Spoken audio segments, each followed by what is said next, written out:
కాంగ్రెస్ పార్టీకి ప్రత్యామ్నాయం ఈ దేశంలో మేమే అంటూ పుట్టుకొచ్చారు స్వతంత్రానికి ముందే కమ్యూనిస్టులు. 100 ఏళ్ళు అయింది కదా! ఆ తర్వాత స్వతంత్రం వచ్చాక ఏనోడన్నా పరిపాలనలోకి వచ్చారా?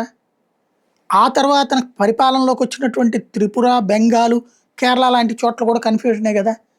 అదే సందర్భంలో దేశంలో ప్రధానమంత్రి ఛాన్స్ వచ్చినప్పుడు వదులుకున్నారు కదా!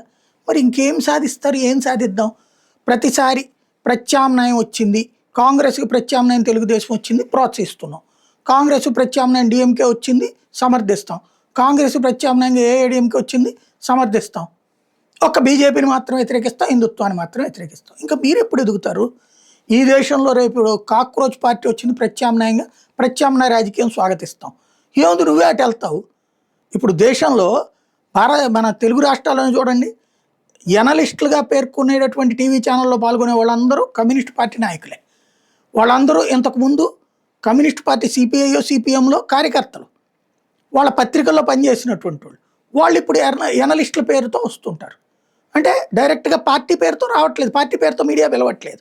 కాబట్టి కొత్త రూపం. ఇప్పుడు ఇదైనా కాక్రోచ్ అయినా కొత్త రూపమే. అంతే తప్పించి నా సిద్ధాంతం ఇది, నా సిద్ధాంతం వైపు మీరందరూ రండి అని ఎందుకు రాలేకపోతున్నారు? రష్యా అద్భుతంగా జరిగింది, చైనా అద్భుతంగా జరిగిందని చెప్తున్నారు కదా. ఆ మొక్కే చెప్పి ఇక్కడ ప్రజలను మోటివేట్ చేసి గెలవచ్చు కదా. అక్కడ ప్రజాస్వామ్యం ఉండదు, ఆ తరహాలో మీకు ఇక్కడ ప్రజాస్వామ్యం ఉండనివ్వం. అక్కడ స్వేచ్ఛ ఉండదు, ఆ తరహాలోనే ఇక్కడ మీకు స్వేచ్ఛ ఉండనివ్వం. కానీ మేము స్వేచ్ఛగా పోరాడతామని చెప్పచ్చు కదా.